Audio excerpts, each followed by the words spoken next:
예수께서 또 이르시되 너희에게 평강이 있을지어다. 아버지께서 나를 보내신 것 같이 나도 너희를 보내노라.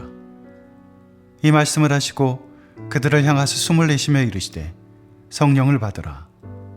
너희가 누구의 죄든지 사하면 사하여질 것이요 누구의 죄든지 그대로 두면 그대로 있으리라 하시니라.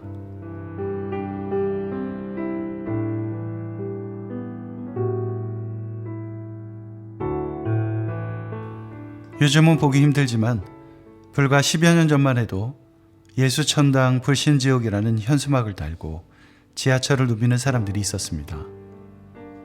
아파트에서도 집집마다 초인종을 누르며 전도하는 사람들도 많았습니다.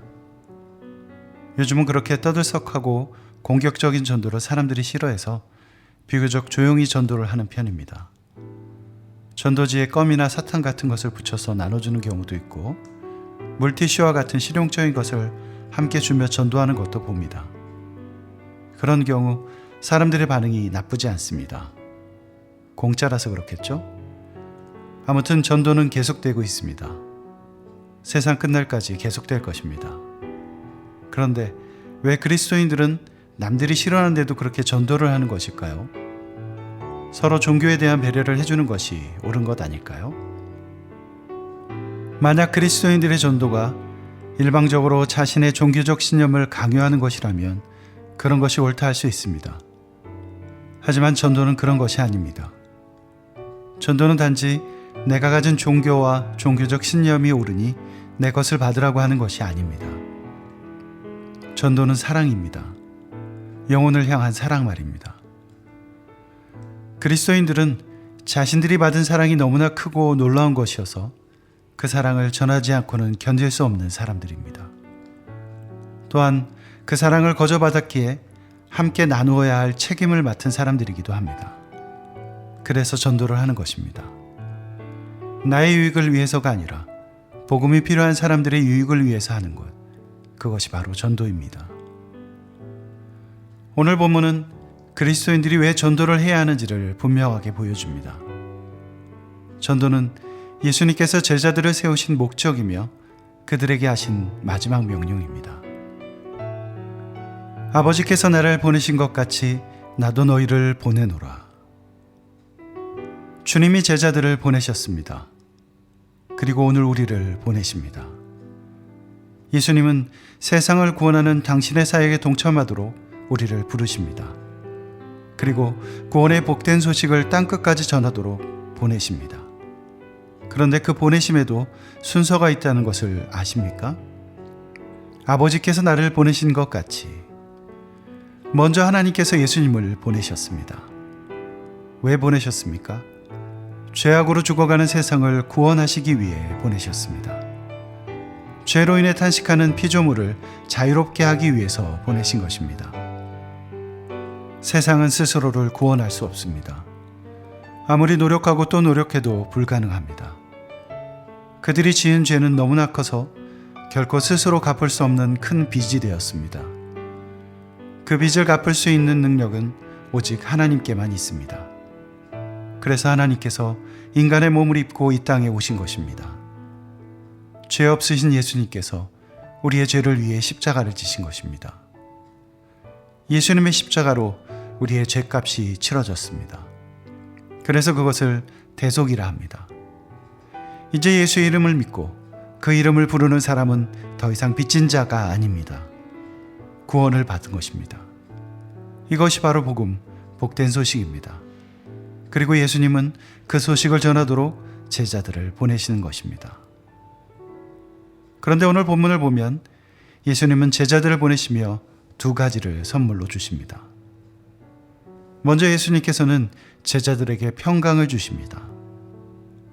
이날 곧 안식 후 첫날 저녁 때에 제자들이 유대인들을 두려워하여 모인 곳의 문들을 닫았더니 예수께서 오사 가운데 서서 이르시되 너희에게 평강이 있을지어다.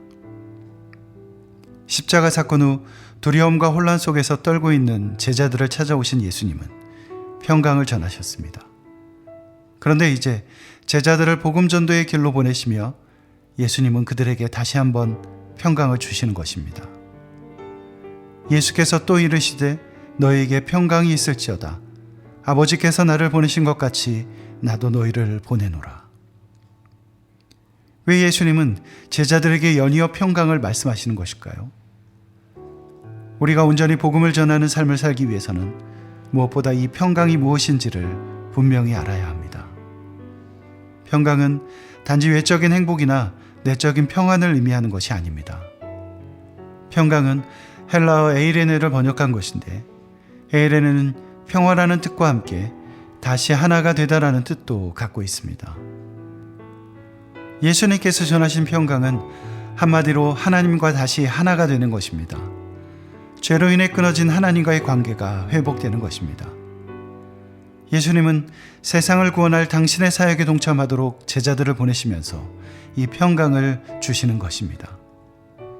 제자들은 이제 평강을 전하게 될 것입니다. 구원의 복된 소식은 바로 평강이기 때문입니다. 예수님의 십자가 사랑을 믿고 받아들인 사람들은 평강을 선물로 받게 될 것입니다. 사실 평강을 맛본 사람들은 그것을 전하지 않고는 견딜 수 없습니다. 왜냐하면 그것이 주는 기쁨과 행복이 그만큼 크고 놀라운 것이기 때문입니다.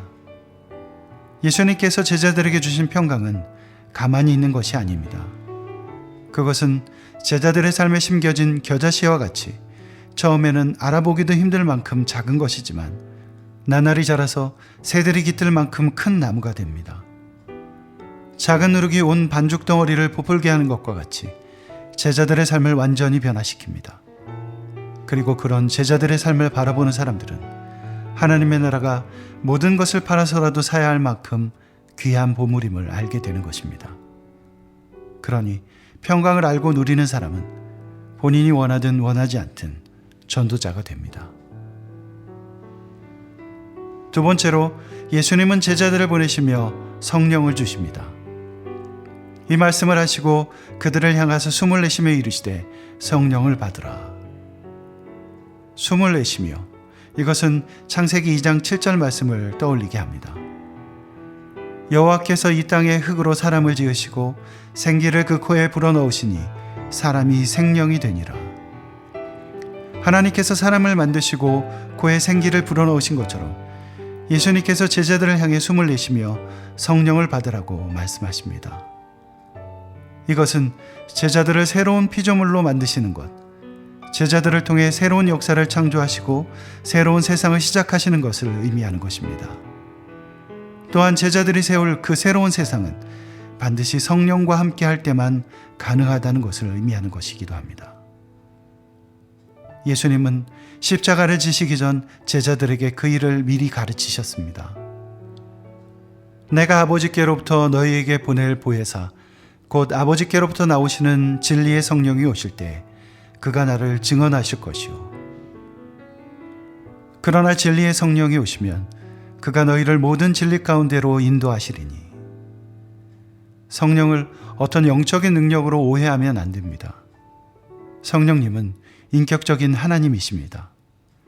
삼위일체 중 한 분이신 하나님이십니다. 그런데 이제 예수님께서는 제자들을 보내시며 그 성령을 받으라고 말씀하고 계신 것입니다. 성령님은 제자들에게 예수님을 증언하실 것입니다. 또한 성령님은 제자들을 진리 가운데로 인도하실 것입니다. 예수님께서 승천하신 후 초대교회가 시작되면서 제자들은 예수님의 이 말씀이 의미하는 바를 몸소 체험합니다. 사도행전을 보면 마가의 다락방에 있던 제자들에게 성령님이 임하시는 놀라운 장면을 접할 수 있습니다. 그들은 성령 충만함으로 전혀 새로운 사람들이 됩니다. 예수님께서 잡히실 때도 그저 도망가기 급했던 제자들이 담대하게 사람들 앞에서 복음을 전합니다. 성령님이 함께 하실 때 그들은 비로소 진정한 증인이 된 것입니다.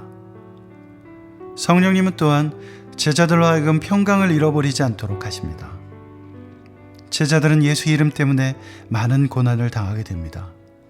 하지만 성령님은 그들을 가르치시며 예수님께서 그들에게 말한 모든 것을 생각나게 하십니다. 제자들에게 그러한 고난을 능히 이겨낼 힘을 주시는 것입니다. 사실 성령님이 함께 하시지 않으면 전도는 불가능합니다. 전도 대상자들은 전도자의 목소리를 듣는 것이 아닙니다. 그들을 통해 말씀하시는 성령님의 목소리, 복음의 주인공 되시는 예수님의 음성을 듣는 것입니다. 그러므로 어떤 의미에서 전도의 성패는 우리에게 달려있는 것이 아닙니다. 하나님께서는 택하신 자들을 부르십니다. 하나님께서 보내시지 않는다면 예수께로 올 자는 하나도 없습니다. 아버지께서 내게 주시는 자는 다 내게로 올 것이요 내게 오는 자는 내가 결코 내쫓지 아니하리라. 그렇다면 이런 의문이 들 수 있습니다. 어차피 하나님께서 택하신 사람은 구원을 받을 텐데 뭐하러 전도를 하나요?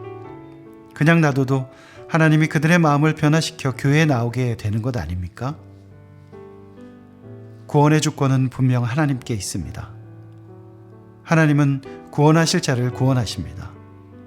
하지만 그 일을 바로 예수님의 제자들, 증인들, 우리들을 통해 하십니다. 너희가 누구의 죄든지 사하면 사하여질 것이요 누구의 죄든지 그대로 두면 그대로 있으리라 하시니라. 이 말씀은 제자들에게 죄사하는 권세가 주어졌다는 것을 의미하는 것이 아닙니다. 이 말씀의 정확한 뜻은 이것입니다. 제자이며 증인된 우리가 누구에게든지 복음을 전하면 죄사함의 기회를 얻게 될 것이고, 만약 전하지 않아 그가 복음을 듣지 못한다면 그는 구원의 기회를 얻지 못할 것입니다. 결국 그의 죄는 그대로 있게 됩니다. 이 말씀은 참으로 두려운 말씀입니다. 우리의 전도에 따라 누군가가 영원한 생명을 얻을 수도 있고 그렇지 않을 수도 있다는 뜻이 되기 때문입니다. 만약 그 사람이 우리가 사랑하는 사람이라면, 우리의 가족이고 친구라면 더욱 그렇습니다. 여러분은 어떻게 하시겠습니까? 사랑하는 사람에게 생명의 일을 전하시겠습니까?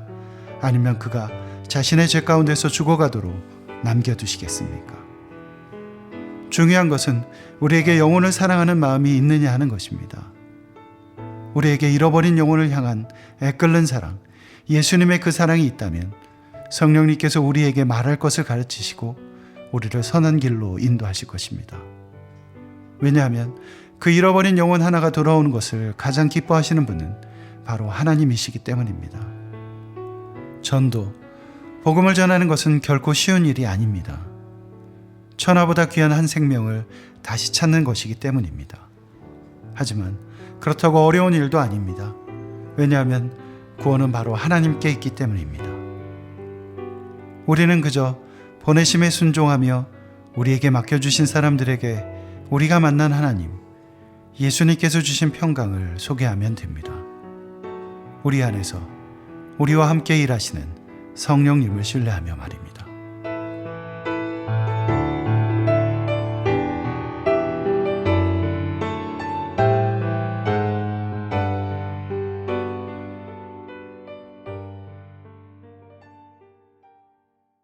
나를 위해 흘리신 주의 보혈, 값없이 주신 사랑,